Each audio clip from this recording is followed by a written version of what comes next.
Hello everyone, welcome to my Flosstube channel. My name is Jessie Lee and I'm coming at you with video number 32. And I just want to start off by saying thank you from the bottom of my heart just for being my friends.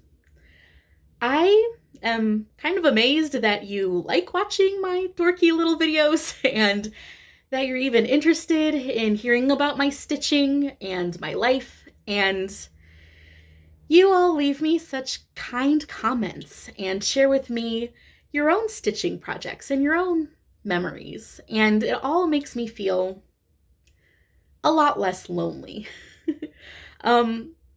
Stitching and crafting are my passion, but it's something I do very much in solitude because I don't have anyone in my everyday life to talk about this stuff with. So you all really fill that void for me. So thank you. And also, your comments really just cheer me up sometimes. A few days ago, I wound up listening to some music that really reminded me of somebody who I miss an awful lot. And it put me in a huge funk. I was so sad that it was actually kind of hard to function for a couple of days, but I ended up running across some comments on some of my less recent videos that I hadn't read before, and they completely uplifted me and turned everything around for me. And it brought my Stitchy-bug back. I can't wait to show you the results of that, but those comments just meant a lot. So if you got some late responses from me to your comments, I apologize, but it was divine timing when I got around to reading those because they just really raised me out of a deep, dark place that I was stuck in for a moment there. So thank you all for being my sunshine. And also, I got some musical sunshine recently from Kaylee of Kaylee Cross Stitch. She recently shared with us all her choral concert that she has performed in. So I followed her link and watched a part of it while I was doing the dishes today, and it was transcendent. And it was a lot better for me than the depressing music I had been listening to. So thank you, Kaylee, for sharing that with me and all of us. I encourage all of you watching to go to Kaylee Cross Stitch and watch her most recent video where she explains her concert and the meaning behind the music, and she reads some of the lyrics, which are so poignant and heartfelt. And do follow the links to watch her performances. The choral music is just beautiful. I've really enjoyed it so far. I can't wait to go back and watch the rest. And please just go to Kaylee and get some musical sunshine for yourselves. Okay, I am psyched to show you the stitching I've been up to because, like I said, y'all have really revved up my Stitchy-bug lately. Now, I have still been super busy with summertime activities, so I haven't had the time to do a heavy amount of stitching, but I've really dabbled on a bunch of different projects. I think I picked up 5 out of my 7 whips, so it's going to be a fun variety to show you today. And first, I want to show you Quaker Peace by Remembering Bygone Stitches. This is the design, and this is mine. This one is so pretty, and when I worked on this most recently, it was so fun to pick up the rainbow floss again. For a while there, I was really stuck in the green variegated floss, which is pretty too, but it was really nice to do a lot of colors this last time. And I also got to stitch some super cute little motifs. What I stitched was this infinity, clover, heart, the peace sign, and this other little heart. And then this right here is the beginning of the last big motif in this top row. So once I knock that out, I will have finished the entire top width of this sampler. So that is a really nice accomplishment coming up. My progress on this is super slow because this whip just isn't very high priority for me. And I think it's just because I don't have a concrete plan for what I want to do with it when it's done. So I just choose to work on my other whips over this because I have a plan of what I want to do with those, or where I want to hang them on the wall, or who I want to gift them to. And this one just kind of stays in the background, and I'm still mulling over where it's going to go in my house, but I do think it's really beautiful. It's one of the most fun whips to stitch on. I love this fabric and the thread. It just has a nice hand feel to it when I'm stitching. So I am proud that I am nearing a satisfying milestone on this one, and it motivates me to sit down and work on it sooner rather than later. I also put some stitches in my rainbow whip. This is a vintage pattern from For the Love of Cross Stitch, July 1994. This is a clipping that I bought off of Etsy, and this is what the pattern looks like. And here is mine. I switched out the poem from the pattern to the lyrics to the Spanish folk song De Colores, which was a song that I liked a lot when I was a kid, and I think the lyrics to it are really beautiful, and they go great with the picture of a rainbow. So what I worked on was these flowers in the corner of the border right there. And I had some mishaps when I was stitching them. I totally flubbed a row in this flower right here, and I ended up not fixing it.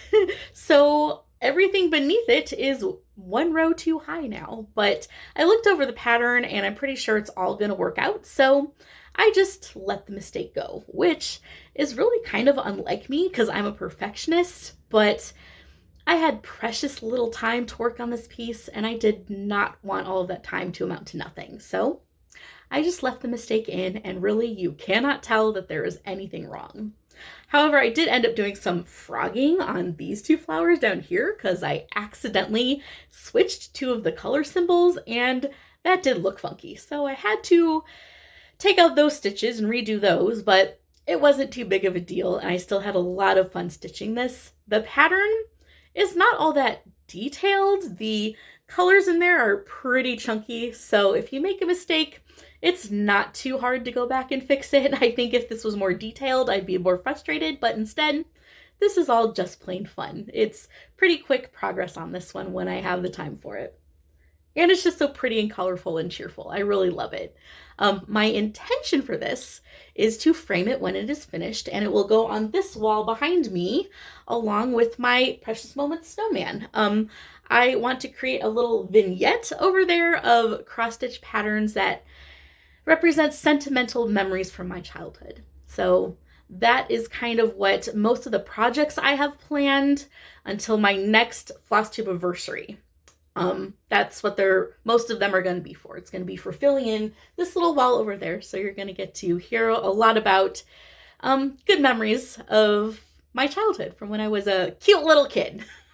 Speaking of cute little kids, I also stitched on my alphabet sampler for my new baby niece, and this time I got to stitch a net of all things, and somehow it is a pretty darn cute net. This was probably the fastest motif I've stitched so far on this, probably because the net has a bit of negative space, and I will continue working on this whip through the end of this month, so for a little over a week, because I got to finish up that row of letters to complete my goal. So next I have an owl and a pumpkin. Well, I might as well just show you the design, duh. It's called A is for Ellipsis, and it's by Doreen Jones. Next, I might as well show you the other family gift that I'm working on, which is Temperature Walk With Me by Sarah the Stitchin' Mommy. And I am stitching this for my in-laws who live in Florida with their two beloved doggies. And this is how mine is looking.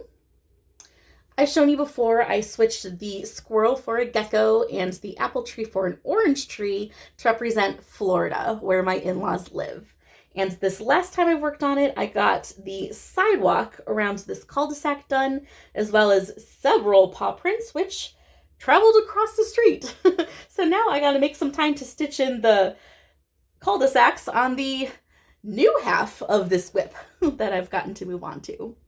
While I was stitching this last, my son Glenn was floating around and he was looking at what I was stitching and he found it super interesting, which was great to me because Glenn is autistic, so he tends to find things either extremely interesting or extremely boring. There are very few things in this world that Glenn thinks of as mediocre. So he was in love with my temperature walk with me, and he was pointing out the paw prints and the little lizard, and he really liked it. And it gave us an opportunity to talk about how we love Grandma and Grandpa and how fun their doggies are and how much we love to visit their house by the sea down in Florida and swim in their pool. So working on that whip was really nice in more ways than one. And last but not least is, of course, my Temperature Butterflies, also by Sarah the Stitchin' Mommy. And here it is. I've gotten half of the July butterfly done so far. I have gotten into a rhythm of just waiting to stitch an entire quarter of a wing at a time. In fact, my plan for tomorrow's stitching time is to sit down and stitch this part of the wing right here. Each of these little daily sections does actually have quite a few stitches, and these threads I'm working with are difficult textures, so it gets pretty time consuming to work on this. So instead of eating into my stitchy time every day, I just set aside an entire day about once a week to get one whole part of the wing done at once. So that's what I'm doing with this piece. As you can see, July so far is pretty blue-green, which means it's been in the high 80s, which is pretty hot and not very pleasant in my opinion, but really, it's nothing compared to the freakish heat wave going on over in Europe. As much as I love these temperature patterns, I do often end up feeling like I am recording global warming in real time, which is not a good feeling. There's just a lot of bad stuff going on in the world these days, and I wish none of it was happening. But as Gandalf would say, so do all who live to see such times, but that is not for them to decide. All you have to decide is what to do with the time that is given to you. And I've chosen to use my time volunteering, helping feed the wild birds at the wildlife rescue, but more on that later. Sorry to go on a philosophical tangent, but I believe that the pendulum is sort of swinging over to the dark side, and it's because we humans have just outgrown a lot of our systems, and much of the time systems just have to collapse before they can be built back up again. And I just hope that we do everything that we can to make sure that these systems are built back better sooner. My prayer is that in my 20th temperature pattern, the climate's going to be a lot more stable. Anyway, moving right along, let me just quickly lift the mood back up and show you my latest caterpillar plushie that I've managed to knit. These are going into bedtime bags I'm making for charity, and this is the latest one so far. I knitted up the entire back and belly, so this one is all ready to go with my pile of plushies over there waiting to get finished. And I made this guy to match this book. So thank you, Susan, for this pretty blue butterfly book, because I got to work with some pretty nice icy colors of yarn that helped me feel cool inside for the summer. These were just really fun colors to pick up, and I had fun knitting this one. It went really fast. I think my new assembly line system of getting things done is going to work out a lot better. So that's all the stitchy talk out of the way. And now I can tell you all about feeding baby birds. I have been waiting weeks and weeks to talk to you about my volunteering experience, and I am just bursting. So deep breath. This summer, I have been volunteering at the Wildlife Rehabilitation Center of Minnesota. It is in the neighboring town of Roseville, not far away, and it happens to be the busiest wildlife hospital in the entire world. they take care of about 19,000 animals every single year. So, as you can imagine, the songbird nursery that I'm volunteering in is pretty crowded, but it's super interesting and they have a great system to make sure all the birds are cared for. They separate the birds by their level of development. So little hatchlings are kept in incubators, and then older nestlings and fledglings are kept in lots of cages on these floor-to-ceiling shelves all along the walls of these rooms. So that group is nicknamed wall birds. And then the adult birds are actually kept in larger cages outdoors on the building's annex. So they're nicknamed the annex birds. A lot of care is taken to make sure that none of the birds get too stressed from being in rehab or too acclimated to us humans. We want to release them back into the wild and have them make it. So every little enclosure for the wall birds has a cover over it so they can't see out into the strange indoor environment and they can't see the multitude of neighboring birds. And the louder species of birds are kept in a separate room from the quieter species. And then my favorite rule for us humans is to minimize talking. We do not want the birds to be frightened by or get acclimated to our voices. So we are not supposed to chit-chat with each other. We can only talk to each other if we have to for our jobs. So that has saved me from so much painful small talk. I love it so much. It is so nice to just go to this fun volunteer job and focus on the animals and not worry about getting over the hurdle of making friends with people. Ew. Anyway, I do actually find it a little bit challenging to not talk to the birds because you just have these tiny little babies and you just want to encourage them and say, come on, here's your bugs, open your beak. My main job as a volunteer is feeding the incubator babies and the wall birds.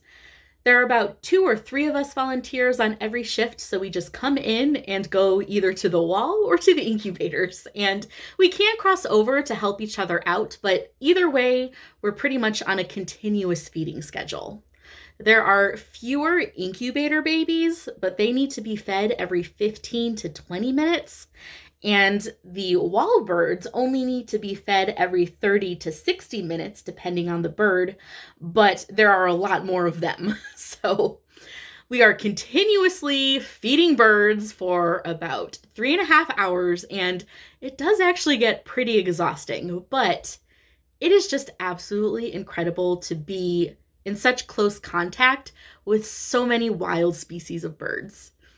And I have seen so many species. It is actually easier for me to tell you what birds I haven't worked with than all the ones that I have. I have not gotten to work with chickadees, goldfinches, or juncos.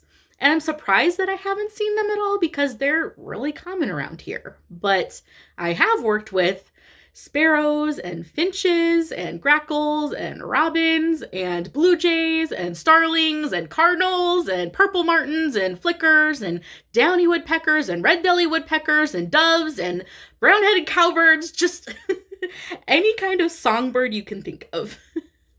I actually have spent more time feeding the incubator babies than the wall birds, and that's not on purpose. I don't really have a preference. It's just that I'm usually the first volunteer to show up because I have anxiety about being late. And the babies just have a more rapid feeding schedule. So that's just the easiest place for me to jump in and start working. So anyway, the babies inside the incubators are all separated by species into little plastic boxes. There are 2 incubators, and each one holds about 6 boxes. And there are 1 to 4 babies in each box. So you do the math. It is a lot of babies. And inside the plastic boxes, we cozy the babies in little hand crocheted nests. If you crochet, you totally need to call your local wildlife rehab and ask them if you can donate crocheted nests. That would be an amazing way for you to donate your craft to make a difference. The crocheted nests are so sweet and the babies love them. And since the babies tend to poo everywhere, we do line the nests with toilet paper. And it's interesting, we have to fold the toilet paper up into these special rosette shapes, and that is to protect the baby's feet. They need their feet to be able to curl around all the little crevices in the rosette shapes of the toilet paper, because if they are sitting with their feet flat, that can actually cause damage to their feet and make them sort of permanently splayed. And if their feet are splayed out flat, then they can't perch on branches later when they're bigger, and that's not good. So preparing these nests a particular way is pretty important. And I do have to do that every so often because the babies do poo quite a lot. And this is strange, but pooing is actually the cutest thing that they do. I enjoy watching them poo more than I like feeding them. That sounds crazy, but it's just funny because it's just so much work for them. They will suddenly just pop up and they will usually take a step back to like aim outside of the nest. They don't usually really make it though. And they will just like wiggle their butt and then squirt out a poo. Almost like they're laying an egg, you know? It is so funny. It's just this sudden, they go from laying all cozy in their nests to just standing up and then, it's just, please excuse my impression of that, but just imagine a little naked bird just doing that big effort. It is hilarious and so cute. So of course, I have to hand feed these birds bugs. Both the babies and the wild birds are hand-fed dead bugs, crickets, and mealworms. And there is a whole procedure for preparing the bugs, and we volunteers are taught how to do it, but it's mostly the interns above us who get the bugs ready most of the time. And the most important part of the procedure actually is removing the wings and legs as best as we can from the crickets, because those parts are hard for these young birds to digest. So at each station, separate for each little bird box, I have a little cup full of heads and abdomens of dead crickets, kind of morbid, and dead mealworms. And the amount we feed to each bird just depends on their size, how much they need. And I just take a pair of hemostats, which are surgical pliers, and I pick up a bug and I wave it around the little bird's head to prompt them to gape their beak open, say ah, and then I poke the bug into their mouth. And depending on the bird, some of them are pretty good at going num num num and swallowing the bugs themselves, but some of them do actually need me to poke the bugs all the way down into their crop. And their crop is the organ inside the bird's neck where food goes. And also their crop is actually on their right side. Their windpipe is actually on their left side of their throat. So I actually have to pay attention to which side of their mouth I'm aiming for when I'm poking these bugs down into their throats. And that can actually, I wouldn't say it's tricky, but I do have to pay attention to which direction the little birds are facing. To make sure, you know, if they're facing away from me, I gotta like aim different than if they're facing towards me. And it can actually take a second look to tell which way they're facing, because you will have like 3 or 4 little heads all like poking up with their beaks open, and they're all facing every which way. So it just takes a bit of like attention and care, but it is fun.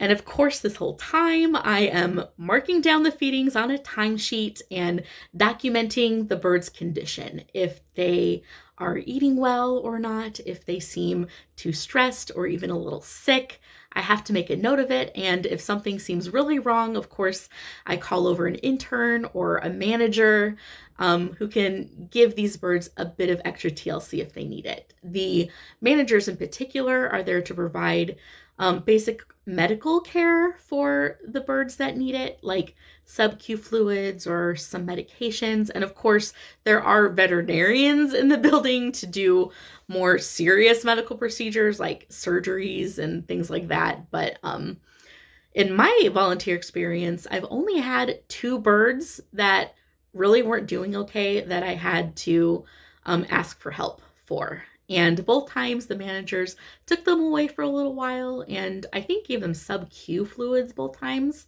and eventually brought them back to me at the incubator. And both times the birds seemed to have made a great improvement in a short amount of time and I was able to feed them as normal and everything was great. So that's super cool and makes me feel warm and fuzzy that things worked out when they were a little worrisome.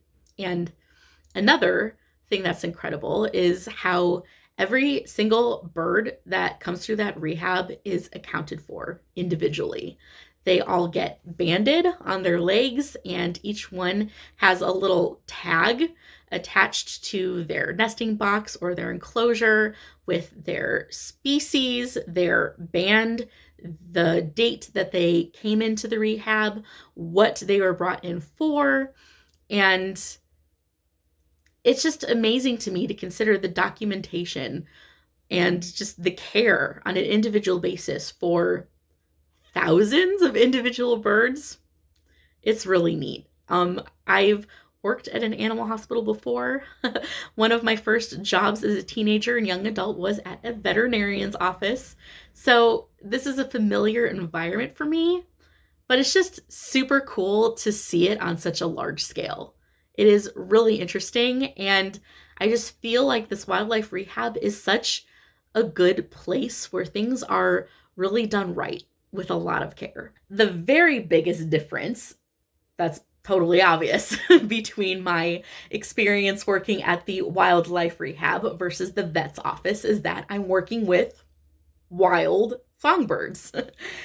And I've been surprised to discover that they are so much easier to deal with than domesticated birds, at least for the job that I'm doing. The vet that I worked for got extra education, and towards the end of my time working for him, he had started to market himself as an avian specialist vet. So we started having lots of people bring in their pet birds for care, and they were a challenge to work with. And the contrast of that challenge versus this experience is really the most evident in how it is interacting with the wall birds at the wildlife rehab. Now, the wall birds are all fully feathered, able to flutter and fly around, but they are still at a young stage of life where they are still learning to feed themselves and discover food on their own. So their parents would still be coming in and feeding them bugs from time to time. So at the wildlife rehab, all of the wall birds are provided with a dish of seeds or bugs or fruit for them to discover and peck at on their own and practice eating by themselves, while we, the volunteers, act as surrogate parents and come in and supplement them with the dead bugs on hemostats. And one of the actual signs that these birds are mature enough to graduate to the annex is if they lose complete interest in being hand-fed that way. But most of them are pretty eager to be hand-fed with the hemostats, but as eager as they are to get the food, they still do not care about us humans at all. They're totally ambivalent towards us and try mostly to avoid us. I have never once had one of the little wall birds, the fledglings, like perch on my hand or my arm, even by accident.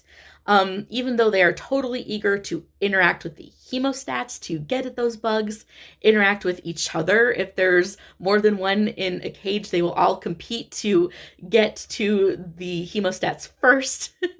And some of them are even eager to escape their enclosure. You really got to be on guard to make sure they stay the heck in there. But they really want nothing to do with you as a person because they're not acclimated to humans. I wouldn't say they seem afraid of us. They don't act aggressive towards us at all. Songbirds in general aren't very aggressive, but none of them have tried to bite me out of fear whatsoever. They just ignore the hand and arm reaching in and only go for the bugs. That's it. And it's a pretty easy system.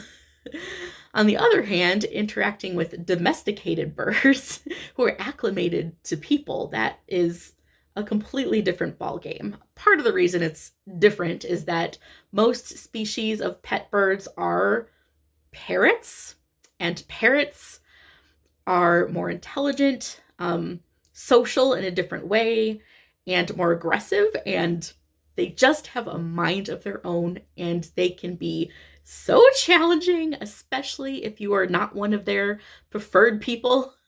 But even the little zebra finches and canaries were apt to bite me from time to time just because they were domesticated and knew how to interact with me as a person because they were acclimated. So it's interesting how that difference of domestication and acclimation makes pet birds just challenging. They were truly the most intimidating part of my job at the vet. But working with these songbirds that are wild animals, not intimidating at all. Pretty simple and really fascinating and fun.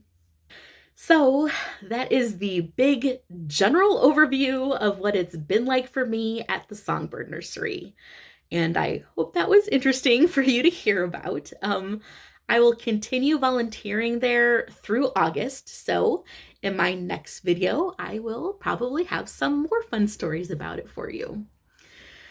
Anyway, in the rest of my life outside of volunteering, I have been pretty dang busy still. Lately, I've been getting some house projects done. I finally acquired some new curtains for my living room that go with the new paint color really well. So I spent most of the day getting those hemmed and ironed. And I also painted my entryway to match my living room.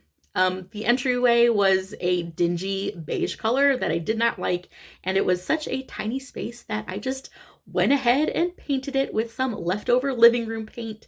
So it's bright and light and pink, just like the living room, and the flow between the two rooms is just perfect now. And what was fun about painting in that little space is my daughter Sylvia helped me.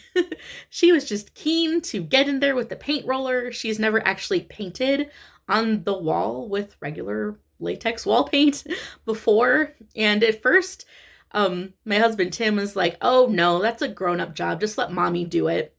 Not because he really wanted to deny Sylvia the experience. I think he was just trying to make it easier on me. But I was like, no, let her help out.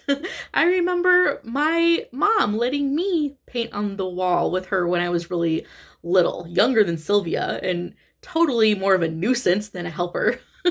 So, yeah, I wanted Sylvia to get this experience that she was excited for. So she had her own paint roller and helped me out painting the entryway. She was totally psyched for it.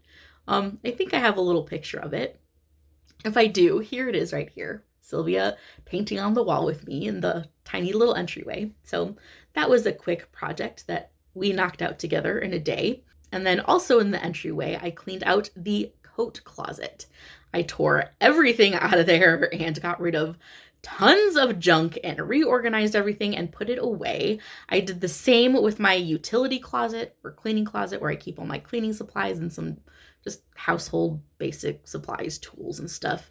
I tore all of that out of there. That was super disorganized and put it all back away. more organized, looking better, and I even migrated some things between the two closets. We had been keeping all of our tools in the coat closet. That went into the utility closet where it makes more sense. We just didn't have room in there before, but I made it work. And also, the most fun thing to reorganize was all of my wrapping paper and bows and stuff. I used to have it all stuffed in a bin that I kept on a high shelf that I could never reach by myself. If I ever had to wrap a present, I'd always recruit Tim to come get stuff down for me. I am 5'0" and Tim is 6'5". So clearly I married him for utilitarian reasons.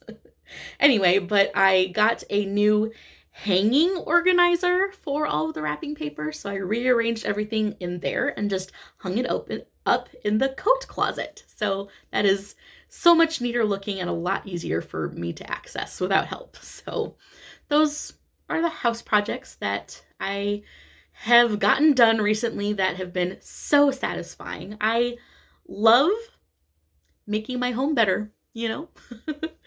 Anyway, that's all I have to talk about, I think, in this video. So before I go, I gotta share with you the motto of my grandma, who inspired me both in stitching and in life.